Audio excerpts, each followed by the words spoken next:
Rip. Yep, rip. Pour one out for old greenhouse. The greenhouse is gone. I'm sorry, all those tomatoes have been lost. But no, I'm joking, obviously. Quite an episode. Episode 20 of Gundam the Witch of Mercury, which is conveniently placed on International Day of Innocent Children Victims of Aggression. I don't know, it's probably not intentional, but that still makes you wonder what's going to happen for Father's Day, and yes, technically Fatherless Day, that comes right after that. Sunrise, please don't do that. Please don't be that obvious. We'll see. I don't know, maybe Delling will do something crazy on the 18th, and then we'll lose Delling on the 25th. I don't know. I can't think of any other fathers that are really important. I mean, yes, technically Sarius is there, but who cares about Sarius at this point? Is anybody a Sarius fan? I don't think so. I don't know. Maybe something will come up with Sueta's father, or technically Prospera's husband, technically. But anyways, great episode. Kind of a lot of stuff that was kind of being foretold for quite a while now. There has been so much buildup around Norie and her desire for vengeance, and she's pretty much the tiger that finally got let out of the cage, and obviously that this is all going to happen. Now, the interesting part, bear with me, and maybe I'm just forgetting something because it's been quite a while since we watched the first episodes of the first season. It really, I felt that the whole Gyul versus Shadiq thing was very, very, very forced.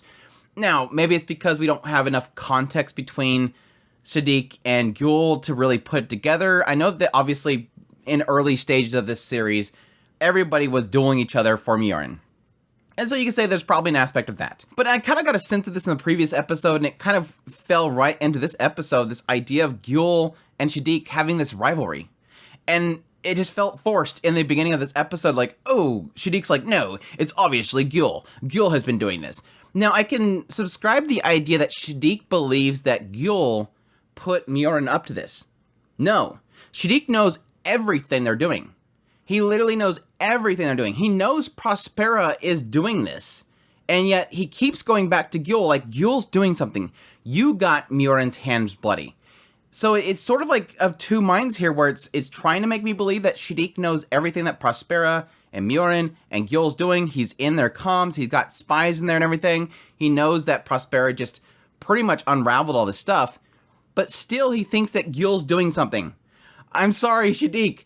Gyul is doing nothing.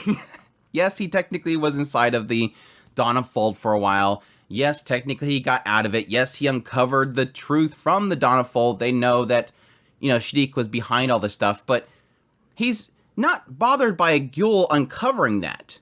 He's bothered by Gyul getting Mjorin involved, rushing headfirst into it and causing her to have to get her hands dirty.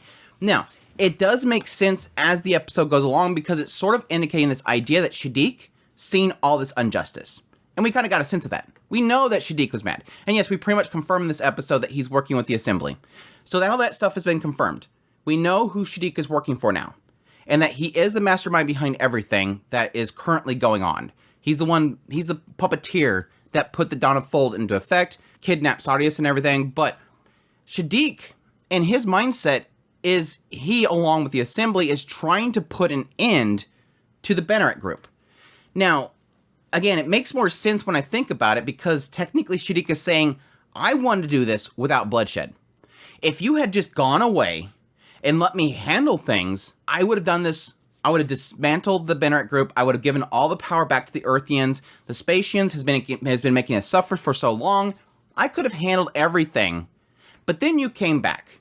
And now all this has to happen. Now Mjorin has to have this happen. But again, it goes back to that idea of, why would he think that Gyul has so much pull? That's the only problem. Yes, he's technically trying to blame Gyul for the death of his father, which, yes, is going to lead into a bunch of stuff that I'm just not really caring about, and it's going to totally happen. You know that Lada is going to go down the revenge for father route. He's going to blame Gyul for Petra and for his father. You know it's coming. But yes, he's sort of blaming Gyul for the current happenings. If you had just stayed by, I could have handled this. But again, it doesn't acknowledge the fact that Shadiq knows what Prospera's doing. That's the only thing that's making it a troublesome rivalry. He knows full well what Prospera's doing. I don't know, maybe I'm giving him too much credit, But again, it seems to signify that based on every few scenes for the last 5 episodes, Shadiq keeps saying Prospera. She did it again. Prospera is one step ahead of us. Prospera is brighter than I think she is. Prospera is more clever than I thought she was. He knows what Prospera is doing. To what extent is the question mark? Again, technically, we have established last episode that there is 3 major factions here. Prospera, the Assembly, and Benerit. And it all depends on how we're going to dismantle one or the other, and as brutal as it's going to be, and technically since it's Gundam, it's going to be obviously brutal.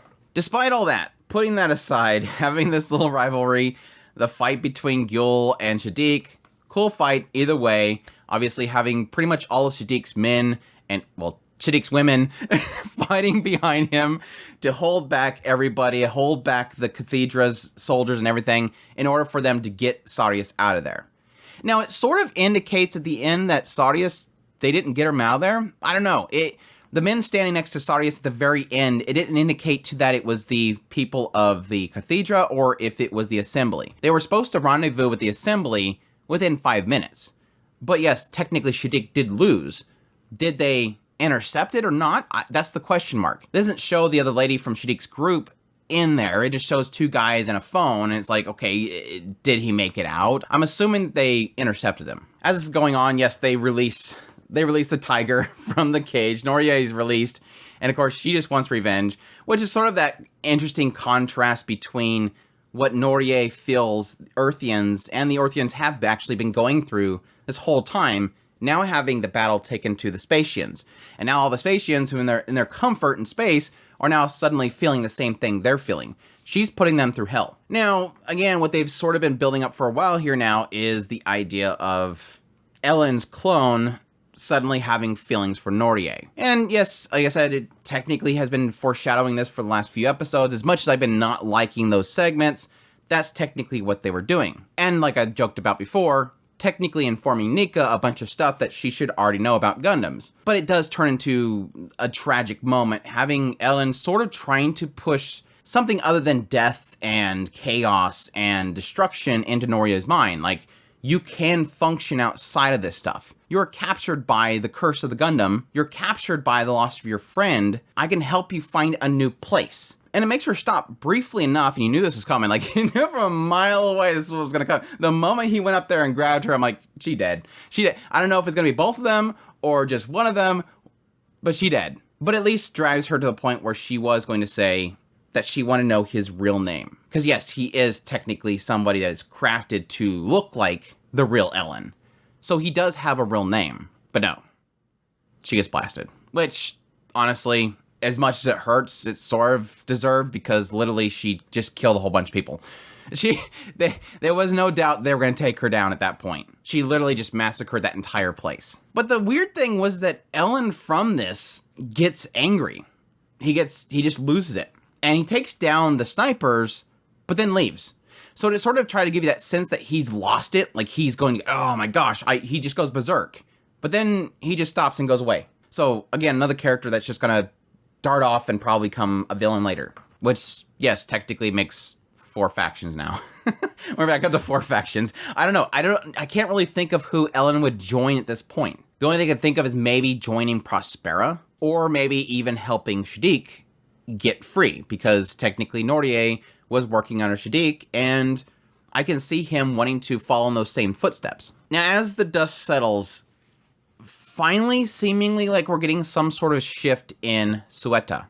You could say it's probably drawing too much out of the scene, but having Sueta actually taking action versus her typical standing on the sideline waiting for mom to say something, it seems like with what happened with Petra, which I admit was a little bit forced in the idea of her running around telling Sueta everything about her current love life before she flags herself to death. It seems like Petra's death, assuming she's dead, seemed like she was dead, has had some sort of impact on Sueta. So finally seeing all this destruction, it seems like she wants to now take action. So she's actively trying to save lives. She's pulling all the rubble off by hand, which, by the way, I don't know if they're trying to tell us something there, that she's lifting big old slabs of concrete. Now, technically, they are in space. You can assume that this particular academy could have a gravitational pull that is less than normal, because they have to have some sort of gravity device in there to make them stay on the ground, not float around. And that gravitational percentage could be way less than Earth. And so it might make it easier to lift big slabs of concrete. Or, I don't know, maybe the concrete in this world is like super light. Again, we're traveling on space and we have space beams. They could have like very lightweight concrete, but then technically the concrete smashed a bunch of people, and it probably wouldn't smash a bunch of people if it was lightweight. Good idea. If they want to have a future in space, let's make concrete not weigh so much. But no, she's taking action. It's like even Nika's coming up and saying, Suetta, I gotta explain myself. Suetta's like, wait, we need to help people. Wait, we need to get these people. There could be people in here still alive. Again, taking action. And I think for some, and this is a sad thing, for a character like Suetta, this is a very subtle and very simple progression in her character, but it's significant at the same time because we get very little for Suetta. Again, I mean, it's the joke that you look at all these characters and they have so much progression. Norie has more character progression than Suetta. And now finally Suetta's doing something. It seems significant. And if you draw the conclusions, it seems like based on everything that's happened so far, okay, I had this, Mom wanted me to do this, Miorin wanted me to do this, I failed Miorin, Mom's over here doing something crazy with Edict. She's doing what she probably feels is the only thing she can do, even though it's not the best option. Stuff's happening over here. Now it's happening here. People are dying, and I can save some people. I think it could be possibly building to this moment where she goes, Mom, and I hate that this is the conclusion. Mom, what do I do to stop this from happening? People are dying around me. What do I do? And then Prospera's gonna go, oh, well, don't tell Edict anything, but I want you to do this. Go do this. I don't know. We'll see. There's a hope that Suetta will pull away from Mother and say, I want to choose my own path to save lives, because that seems to be, after this reset, the one thing that Suetta has now is, I want to save lives. See, this is the first thing we've seen from her since her breaking point is a driving point, and that is that she wants to save lives. But we'll see. But yeah, that's my predictions right now. Shadik's done for now, unless, again, Ellen Clone frees him, which is my only prediction I have for Shadik at this moment. Suetta's possibly going to choose her own path to save lives, and yeah, Lauda is going to go after Gil, which is going to be dumb, but it's going to happen. You know it's going to happen. It was interesting that Cecilia decided to give up her mobile suit to Chuchu, which I don't know where that came from. It seems like Martin, seemingly created a alliance between their two groups, which is kind of interesting. Anyhow, that's my thoughts on episode 20 of Gundam The Witch of Mercury. I hope you guys enjoy this video. As always, we have 4 more episodes to go, and I'm really starting to feel like this is just going to wrap up with this core and not go 50, but we'll see. Again, there could be a time skip and then some crazy stuff happening, but I'm more and more so inclined to believe that because of how little we got with Suetta, 4 episodes is not going to be enough to really do something impactful with her, so it could be maybe a time jump is all about Suetta's future. But technically, Suetta is in my list of, I think, mid possibility of dying in this series. I know Miorin's not going to die, but we'll see. Anyways, I hope you guys enjoyed this video. If you did, hit that like button down below, comment, let me know what you thought of the episode. Additionally, if you're new to the channel, make sure that subscribe button so you got my content. I do news, reviews, first impressions, top list. If it's anime, it's pretty much here. Additionally, if you want to support the channel more, I have a Patreon link, tips link, super thanks, and membership button down below. Greatly appreciate what it does. You guys mean so much to me. Y'all take care.